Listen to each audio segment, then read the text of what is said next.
Welcome back to Taiwan versus the world. Today we will discuss the delegation sent by the Legislative Yuan, Taiwan's parliament, to the United States. Our guests will tell us what they observed about the members of the delegation, what they are doing in America, and what this visit means for Taiwan's politics and future.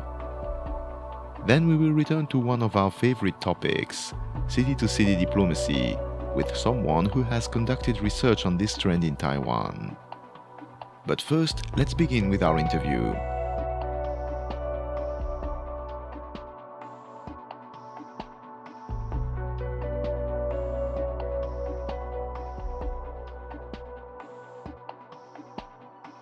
And today we speak about the Kuomintang in the United States again. This time it's not Cheng Li-woon, it is Han Kuo-yu, who is the chairman of the Legislative Yuan, that's the Parliament of Taiwan, arguably the highest ranking Kuomintang politician in Taiwan today. And he's not going alone, he's leading a delegation, actually a multi-partisan delegation. The Kuomintang's ally, the TPP, is also represented, and the presidential party, the DPP, is also part of the delegation. So what does it mean, especially just after the chairwoman has been to the United States to discuss this? We have two guests today, Chieh-ting and Sasha Chhabra. Gentlemen, hello and welcome. It's good to be here. Good to be back on the program, Julian. I would kindly ask you to introduce yourself for our audience. Maybe Chieh-ting, you want to go first? Sure. My name is Chieh-ting. It's good to be here. Thank you, Julian, for the invitation. I am currently based in California, have worked in U.S.-Taiwan relations for upwards about 20 years, been the founder of Katakala Media and also of the Global Taiwan Institute. I'm glad to be back on the show. I think regular viewers are familiar with me, but I'm a Taipei-based political analyst and commentator, and I comment on Taiwan's foreign relations and Taiwan-U.S. relations. Thank you, and you are both in a good position to tell us what you have observed. And at the time when we are discussing the delegation's visit is still ongoing. So let's start with the basics. What exactly is this delegation? Why are they going there, and is it unusual or not? Maybe Sasha, you want to start? Well, I would say this is not unusual. This is a very standard delegation of legislators across parties. You mentioned from Taiwan visiting the U.S. These happen regularly, as in the other direction as well. The U.S. legislators regularly visit Taiwan, so it's an important marker of the strong relations between the two countries, even the absence of official diplomatic ties. You have, high-level political contacts.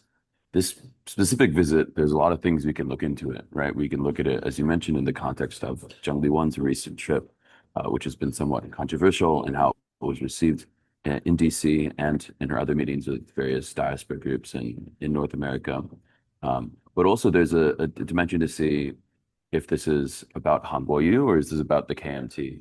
I think some are reading this as this is the KMT's damage control or the Legislative Yuan's damage control over what was perceived as a less successful visit. But I think other people are viewing this as perhaps setting the stage for Han Kuo-yu to come back into presidential politics in the coming presidential race and make himself more appealing as a less radical option compared to Zheng Li-wan for the KMT's nominee. So there's certainly a lot of possibilities, but I think it's too early to say, what the specific motivations of this trip or the long-term impacts will be. Thank you. Chieh-ting, do you also want to give your opinion? Just to add, it is not unusual for members of parliament and members of Congress to visit each other. This is a delegation led by the ostensibly basically the speaker of the parliament in Taiwan, right? So everybody remembers the last time the Speaker of the House from the United States visited Taiwan. There was it was a much more dramatic event, to be sure. So I think this is and also I think one thing to know specifically is that this is as you mentioned, multi-partisan delegation that is it's so people kind of look at this as Han Kuo-yu versus Zheng Liwen or this trip. So this is not a KMT trip. This is a trip of members of Congress in another country, right? So I think in this trip, first and foremost, people have to remember that's the role that they're supposed to be playing, rather than this being kind of a representative of um, one voice or one faction or one opinion from the KMT itself. And as far as I know, there's not as much, or I don't think there's any diaspora group or any kind of such more public meetings or banquets or things like that. So it's at least so far it seems to be a much low key, kind of more of a functional type of visit. So you both mentioned Cheng Li-woon, who is the chairwoman of the Kuomintang, and we're going to clarify that immediately. Yes, she's the head of the party, but she has no political function. She's not a member of the parliament and certainly not of the government, but she visited both Beijing and Xi Jinping and then the United States. So probably a lot of our listeners are aware of that and have been following this closely, but let's still summarize that. Give us, please, your insights and the way you see Cheng Li-woon's visit to America so that we have a basis to work on for our conversation. Maybe, Chieh-ting, you want to start?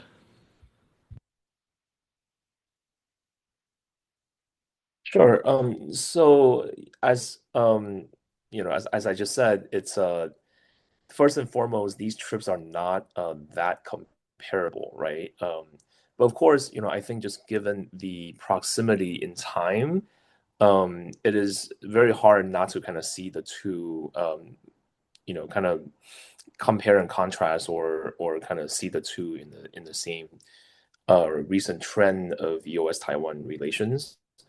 Um, I think Zheng Liwen, right, when she came to the U.S., it was very obvious that she was trying to create a lot of buzz around herself, right? So this was, just the media coverage that comes out of it, the fact that she kept talking about how who she met, what kind of how much how high of a level of these are the people that she met, what kind of a warm welcome did she get from all the all the overseas Taiwanese groups, or even Chinese groups that were there to welcome her. And so I think she was really trying to use that trip to increase, or to kind of raise her profile, and to create a sense of support and popularity, right? Whereas I think so far, Han Guoyu's trip does not have that kind of vibe to it. Of course, also it's because he is with legislators from a whole bunch of other parties, right? And also, I think if you, and we can talk about this later, if you compare his trip this time to his trip to the U.S. when he was running for president, right? That was a whole completely different vibe as well. So I think that's, to me, the kind of fundamental difference if we were to talk about the two, compare the two trips, just because they happen so closely to each other. Yeah, just to add there, I think as you mentioned, Zhang Liwen is not in government. She's not an official politician. She has a political role in the party. So her trip can be viewed more as a private trip, that it was organized by private organizations, organized by the KMT and various diaspora groups in the United States. Whereas this is an official trip. It's being organized by the Taiwanese government, and there's some question of whether the Taiwanese government was trying to undermine Zhang Liwen's trip and meetings. I won't get into that because I don't know what happened. But by contrast, this is a trip being facilitated and organized by Taiwan's official representative offices across the United States. So this is, as Chieh-ting has laid out, this is a very different context. It's a much more of an official trip than a private trip, and it has less of a political undertone compared to a more diplomatic and official theme. And also, I would say it's heavily business focused as well. If you look at some of the activities they're engaged with. The first stop was in Arizona to visit TSMC and to visit companies there, to visit with the Arizona business community. And that's clearly, showing a big focus on the Taiwanese American growing business relationship. And the last stop they'll do on Friday, it'll be partaking in a ceremony with EVA Airlines at Dulles Airport outside of DC for the inaugural DC or Dulles to Taoyuan flight. And they'll be, meeting with officials from EVA and the airline industry. So this is, I think a much more business-focused trip, and we can think about the role that this cross-party group is doing in elevating, growing ties and increasingly strong ties in the business community between the two countries. So you both did something very interesting, which is to diffuse the idea that the two trips are comparable, even though inevitably, as you said, everybody is going to look at it and potentially even speculate. As Sasha said, we are not sure if this was made in response to her trip or not, but of course the idea comes to mind. Now, from what I have seen, also, it seems that the delegation has insisted on Arizona, visited Phoenix, met authorities in Phoenix and in Arizona, and also TSMC facilities. Uh, can you tell us more about this, about what happened and what it means? I think just kind of briefly overview, right? Everybody knows Arizona is kind of one of the epicenters of U.S.-Taiwan relations, especially in terms of business and technology these days. And I think the kind of symbolic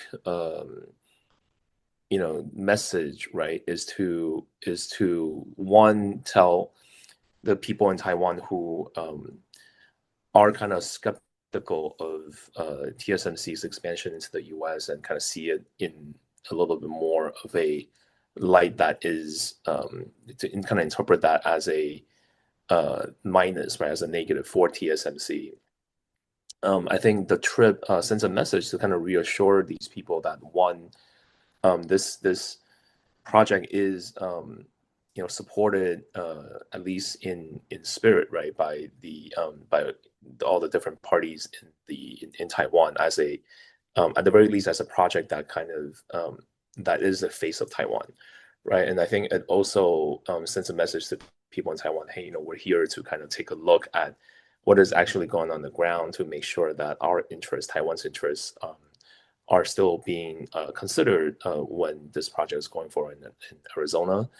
And I think since it was mentioned, it's a very kind of functional business type of trip. So I think having the first stop being in Arizona versus having the first stop be directly in Washington, D.C., where everybody was immediately start talking about who they're meeting and who they're seeing, what they're saying, right? I think the Arizona meeting is definitely a lot less. The political stakes are lower, right? But I think the symbolic message that sends to everybody is that this is definitely a priority, if not the top priority for a lot of people in Taiwan when they think about U.S.-Taiwan relations. I'd agree with everything Chieh-ting has said, and maybe to add also that, part of what they just, there's not just meeting with TSMC, there's a whole ecosystem now of Taiwanese companies that have been setting up shop in Arizona. And so the delegation met with representatives from these companies and also discussed, the regulatory environment, the issues they run into with trying to establish themselves, recruit talent, bring over people from Taiwan. And we know the U.S. visa situation is very chaotic right now. So, they raise the issues they run into with the delegation with the hopes that they will, bring those to the attention of officials in DC on their meetings. So there's kind of a lobbying function, you could say. I would say, interestingly, if you'd want to, keep contrasting with the sort of other types of unofficial visits that, like Zheng Liwan and others have been doing, often this is what KMT officials say the purpose of their trips to China is to meet with Taiwanese businesses and then relay those concerns to Beijing. And, that's why they have to meet with all these top officials because, they're relaying the concerns of business. So it's an interesting parallel. I think they're very different contexts and there's different motivations, but it is notable that, the official rationale often they're using for a lot of these engagements is to say we're, speaking up for the interests of Taiwanese businesses. And to some extent, this is a domestic political signaling, but also a way of sort of, trying to make the different political figures look like they have the best interests of the business community. Yes, and that's interesting actually, because everybody comments about defense, the defense budget, that the United States was highly pressuring Taiwan to have a bigger defense budget being accepted. And in the end, the legislative yuan, which is exactly what Han and his delegation are representing, went for a lower defense budget. So what is the place of defense spending in this delegation visit? Is it being discussed? With whom is this going to be discussed? What is the role played by the defense budget in this visit? Oh, I'm sure this is still going to be like the top issue that American officials raise with the legislators when they visit DC. It's always been a huge central point for years that in meetings with Taiwanese legislators before even the current debates, this was always a big point of contention on raising defense spending. So I'm sure we will see this again, um, and particularly with the new special budget on drones being introduced. We will definitely see U.S. officials and senators that they meet with raising this as an important issue the U.S. wants to see passed. But on the flip side of that too, I think we will see the Taiwanese legislators pressing the American officials on the current defense package, arms sales package, which Donald Trump has said he's holding in abeyance. So this is a big point of concern because as you mentioned, there was a big debate over here, and there was a lot of political capital spent on getting this foreign arms sales budget passed. The domestic, drone production was not passed. So instead, the foreign military sales has been authorized, but now the U.S. is not willing to sell Taiwan arms. So this is a big problem in the relationship between the two countries, and as well as domestically, because it becomes difficult to argue for increased defense spending when the arms aren't going to come through. Arguably, this means it makes more sense to pass that special budget on the domestic drone production. So we'll see how that plays out in the coming months in Taipei. But I think this will be one of if not the main subject of discussion in conversations in DC. And I think it's going to be quite interesting because I'm kind of I'm expecting especially the KMT contingent of this delegation, right, to um, have to feel questions of, okay, why did the KMT Legislative Caucus block or basically amended the bill to to pass a much smaller budget.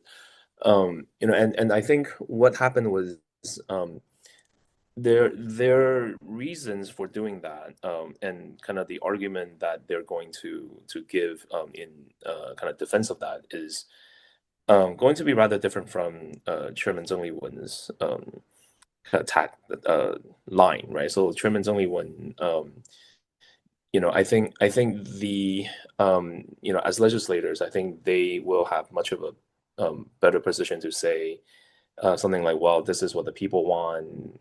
We represent the kind of the will of our constituents, which wants to see that the budget is very well taken care of and well kind of looked over, and we're supposed to be watching over the wallets of the people, right? So I think this is definitely going to be the central issue that is going to be that the legislators or the representatives from both sides are going to talk about, right? Then I think again, I think this is the onus is going to be a lot more on the KMT and the TPP, but really on the KMT legislators to sort of explain themselves, and also kind of as an added bonus, right, to have to explain what their chairwoman was saying just a month ago, right? And so I think that would be kind of an interesting thing to watch for the rest of the trip.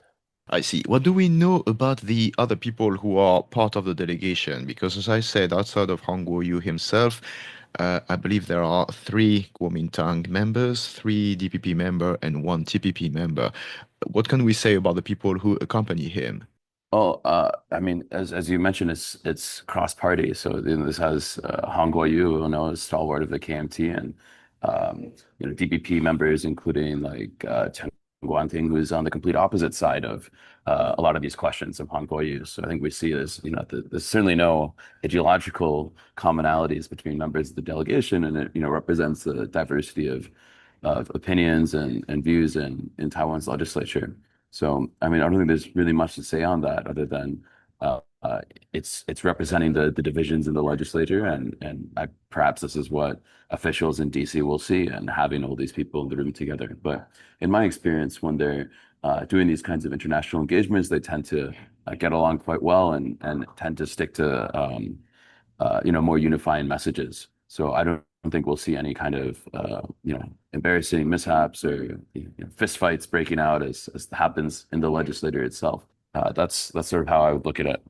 Yeah, I mean, I think the fist fights really are more a function of kind of politicking and for sort of media consumption, right? So I think they are tasked, right? Each party is tasked to represent their partisan views, right? To kind of advocate for their positions to the United States, right? And of course, on the DPP, the ruling DPP side, right? It's rather straightforward. Right? DPP is very considered to be very pro-US, right? And so the stance that they're going to take is pretty straightforward with the US counterparts, right? Whereas I think the TPP and the KMT, again, I think they have a little bit more explaining and a little bit more work to do in terms of either persuading their US counterparts that and if this is the line that they're taking, right, that the KMT and the TPP are not um, on principle opposed to Taiwan's defense, right? They just want to make sure that they do the due diligence and that they're spending the people's money wisely, right? And so you know, I it's up to how they do to see if their counterparts on the U.S. side will be convinced. So now, of course, there is the other point of view. It's the point of view of the United States. Do we know what the Americans think about it, what they expect from this visit? How is it received there? I know it's a bit of a vast question because, of course, it means the people they are meeting in America, the American authorities, administration, etc. But we have what do you know about it? What do you know about the expectation and reception on the American side about this delegation? I think support for Taiwan is still quite broad and bipartisan in the U.S. You don't see much of a difference between the two parties, except in the extremes. So you have a broad consensus of support for increasing support for Taiwan. But of course, this is at odds now with the president's position, who is holding back on the arms package and has introduced a degree of skepticism to the U.S.-Taiwan relationship. So in terms of their engagement with senators and congressmen of either party, they'll find, strong statements of support as well as, admonitions to increase defense spending. This is again a consensus point. Everyone would like Taiwan to increase defense spending. But again, the question the Taiwanese will have, which the legislators on the American side will be unable to answer, is about that arms package and about the future of arms packages, and if there will be a bargaining chip negotiated with Beijing, or this will just be an issue between the U.S. and Taiwan, as it has largely been in the past several years. Then, none of these people will be able to answer that. So they're not going to meet with President Trump. They will meet with officials from, likely the State Department, NSC, other parts of the government. But, these are decisions made just by Donald Trump himself. So all the officials they'll meet with will, largely have this pro-Taiwan outlook and these admonitions to really increase the defense spending, but I don't think there'll be any substance discussed. There'll be anything changing or any new insights into the future of the U.S.-Taiwan defense relationship. Yeah, I think one other thing to kind of look at is the optics, right? So I think people I think when people take a look at U.S.-Taiwan relations or kind of nation to nation relationships, right? There's kind of this assumption that the more news and the more coverage there is, like that, the better the relations, right? But I think in many cases the opposite is true, right? I think Zheng Liwen received a lot of attention because her positions and what she's saying is new, and Chairwoman Zheng said this herself, right? She says she's kind of dropped this big bomb on the U.S., right? And so I think in the US, people are very curious, right? And people wanted to interact with her. People wanted to ask her.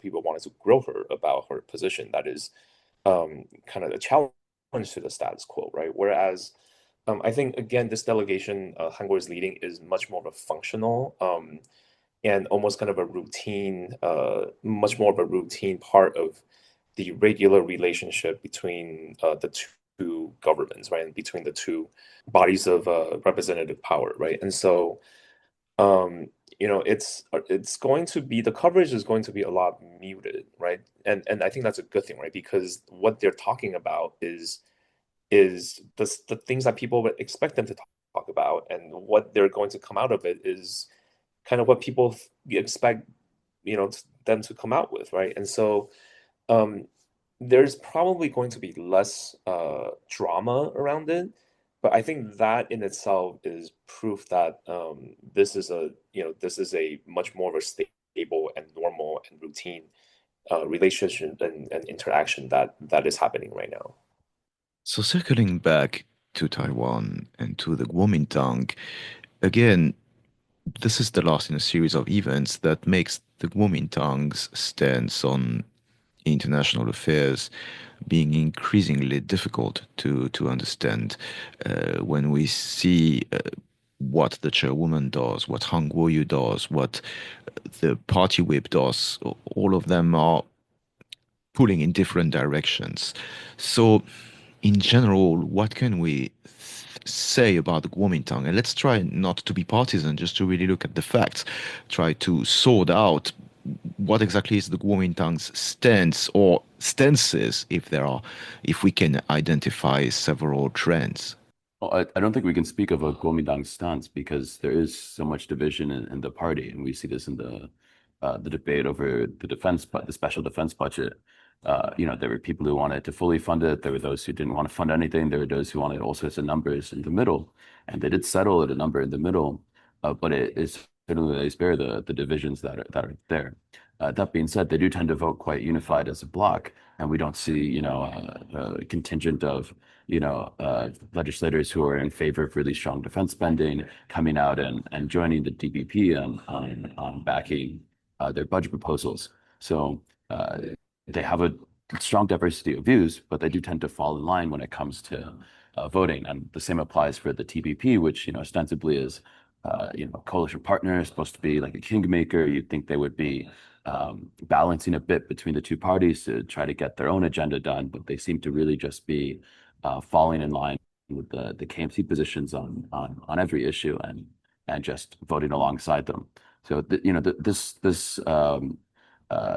is the dynamic I think that dominates the KMT politics these days.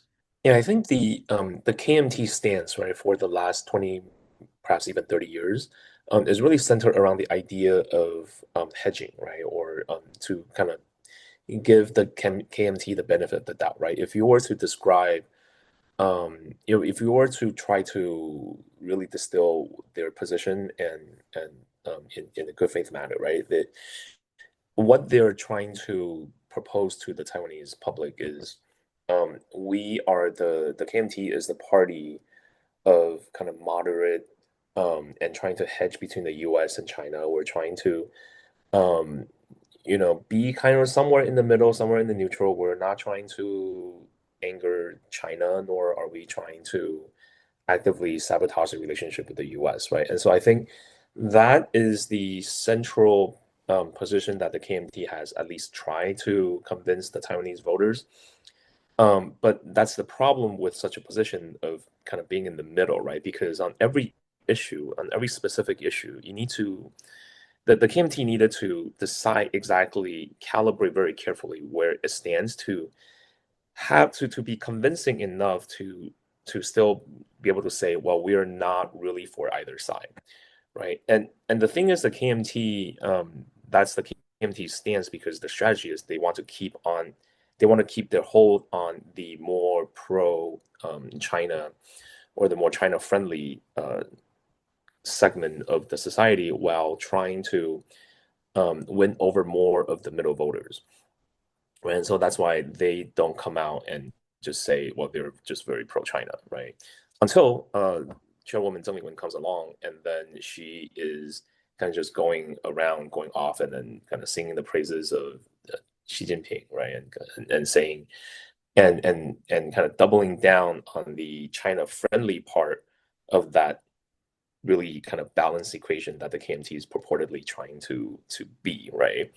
Um, and so I think it's just the KMT just kind of put themselves in this position where on every single issue they have to calibrate to their position very carefully, right? So that they are convincing enough to the Americans that they're not flatly anti-America, right? Nor, but then also be convincing to China that they're not also flatly anti-China, right? And so I think this is kind of a situation of their own making, just because the strategy that they've chosen is just requires that, right, to be able to convince both sides that they're not overly pro one side or the other. And that's the kind of central problem that the KMT faces. I would add, I think there's also now a kind of paradox in how the KMT has been articulating their stance on defense spending. So as Chieh-ting said, yes, there's a hedging, but also, that hedging is look like for the KMT is in terms of not having to rely on the U.S., right? They promote this America skepticism. And you would think that this means that they would be less supportive of increasing dependence on U.S. weapons and increasing self-reliance, right? Which has historically been the KMT's position, that they have supported the development of indigenous platforms, whether it's the indigenous fighter jet or the submarine, which now they're opposed to, but before they were in favor of it. So they supported less dependency on the U.S. for arms.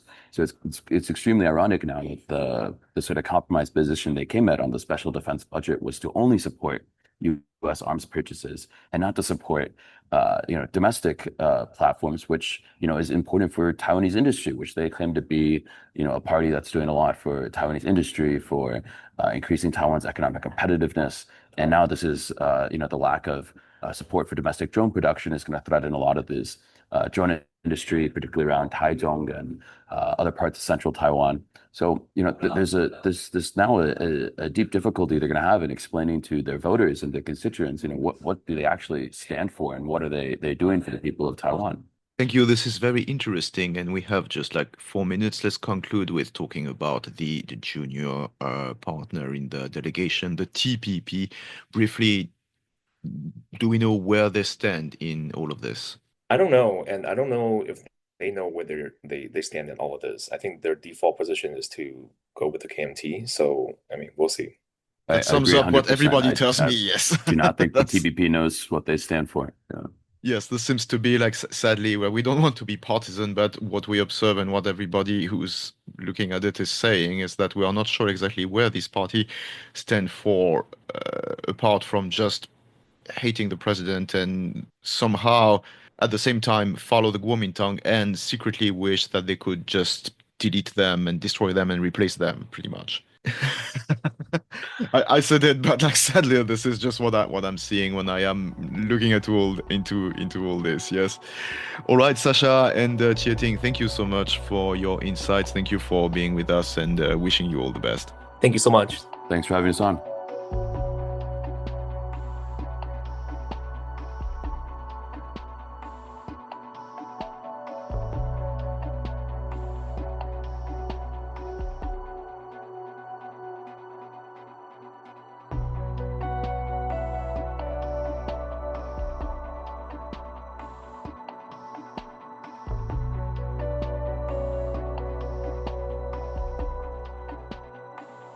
City-to-city diplomacy is one of our favorite topics on this program.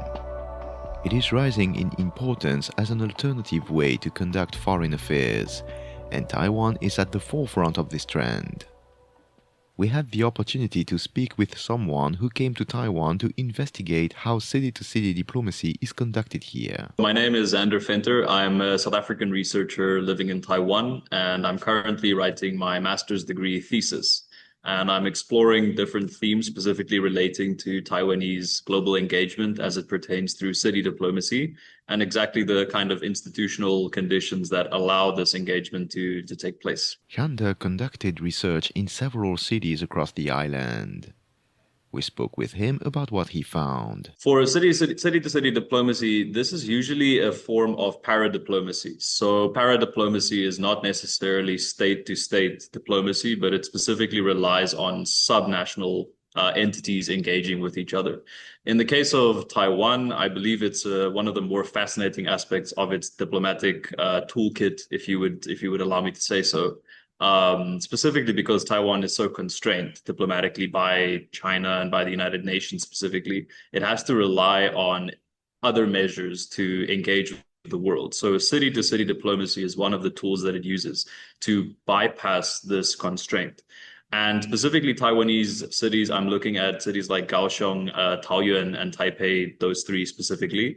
How do they employ their research institutions, their industrial capacity, their companies, their NGOs, civil society to engage with other cities and thereby engage with other nations? So city-to-city diplomacy are these, sometimes they're agreements, sometimes they're meetings, sometimes they're MOUs, but usually in Taiwan's case, city-to-city diplomacy is specifically used to generate tangible economic, if not social, if not cultural outcomes. And that all helps Taiwan to stay engaged with the world.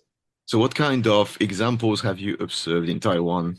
In Taiwan specifically, I've looked at, as I said, those three cities, but for my interest specifically, it's coming down to specifically the economic and also cultural and academic engagement. So just to name a few, I mean, Taiwan has the cities that I've looked at, Kaohsiung and Taipei and Taoyuan. They've signed numerous sister city agreements with other cities, mainly in the United States and Europe, but also we've seen a trend that they're doing this in specifically with the new southbound policy with cities in Philippines, Indonesia, Vietnam, and Japan also. Japan is quite a strong example. So if we look at, for example, Japan, one of the most powerful city diplomacy relationships exists with Yokohama.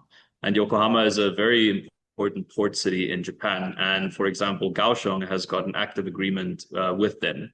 And they're cooperating. For me, it's interesting to see the actual tangible outcomes from this. So they're cooperating on, for example, port technology in order to make their ports, which are, a lifeblood of the economy, to make it more efficient, to cooperate on best practices, to ensure that they both subscribe to the best practices to enable their economies to actually deliver for the population.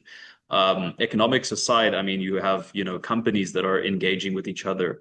Taiwan, due to its, I'm specifically looking at its development model, has generated all of these myriad of SMEs. Besides the big names like TSMC, Taiwan's landscape is very, it's essentially covered with thousands of SMEs that engage with other companies, specifically through these city diplomacy networks. You also have these forums that are more effective to garnish these diplomacy networks, such as the Smart City Initiative. So there was a famous case, in Poland and also in the Czech Republic, where Taiwan's smart city networks enabled cities between Taiwan and Poland and the Czech Republic to come together in order to actually share these practices and thereby, bypass the diplomatic constraints.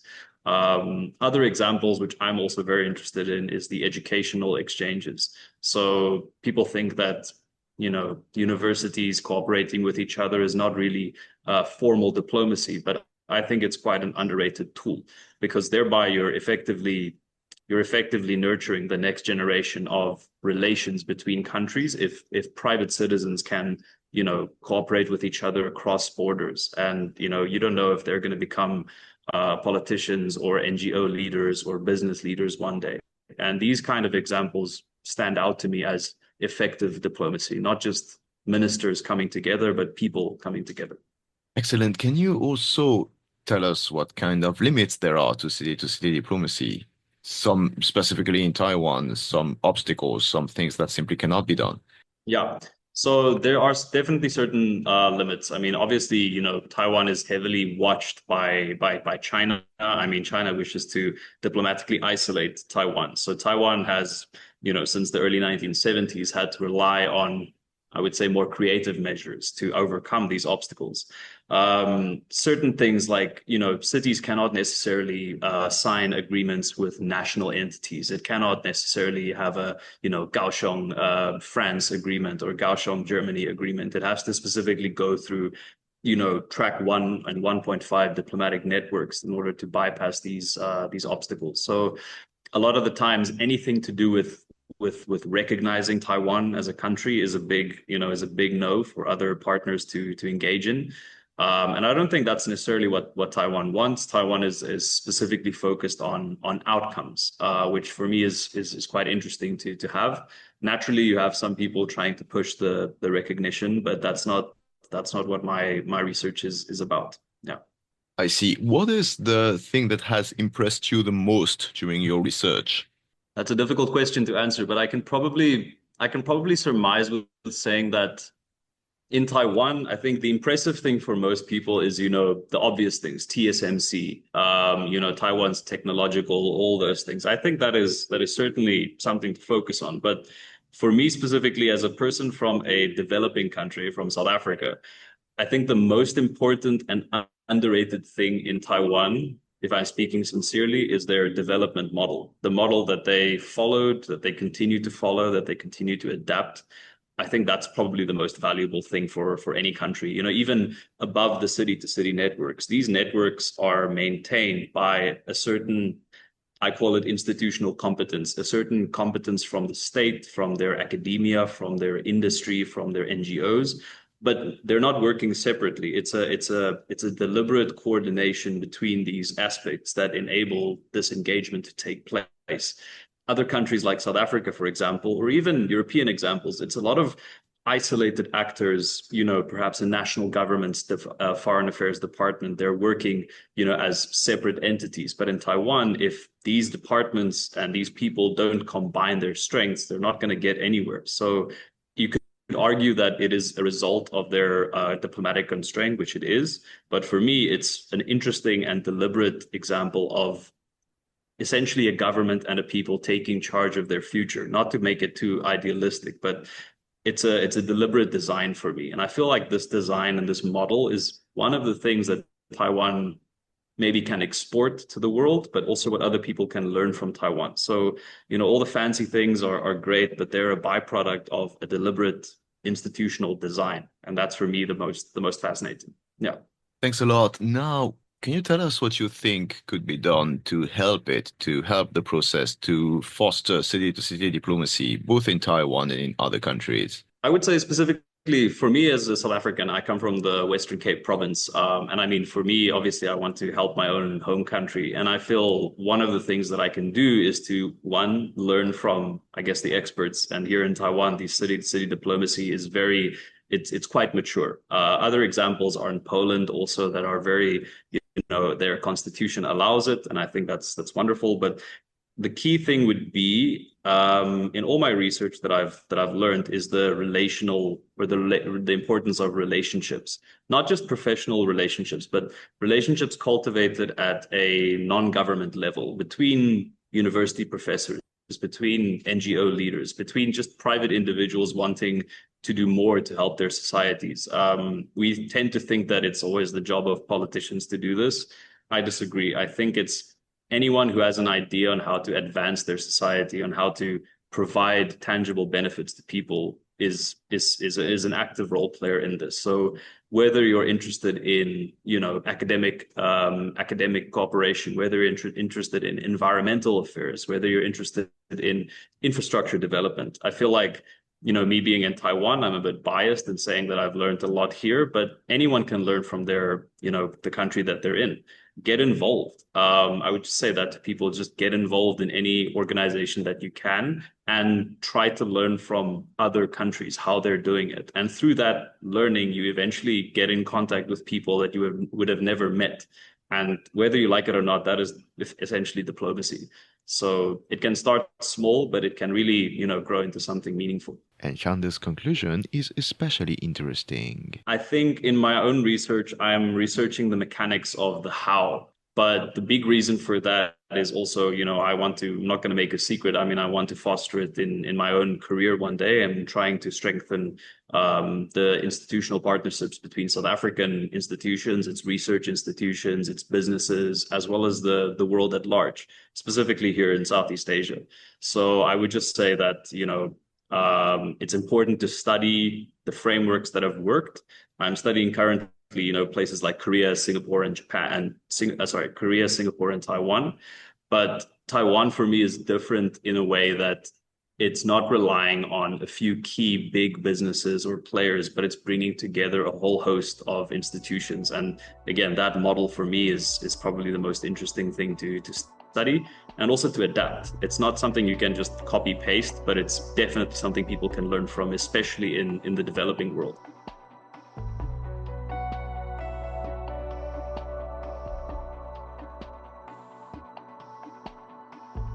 We will meet again next week for a new episode of Taiwan versus the World.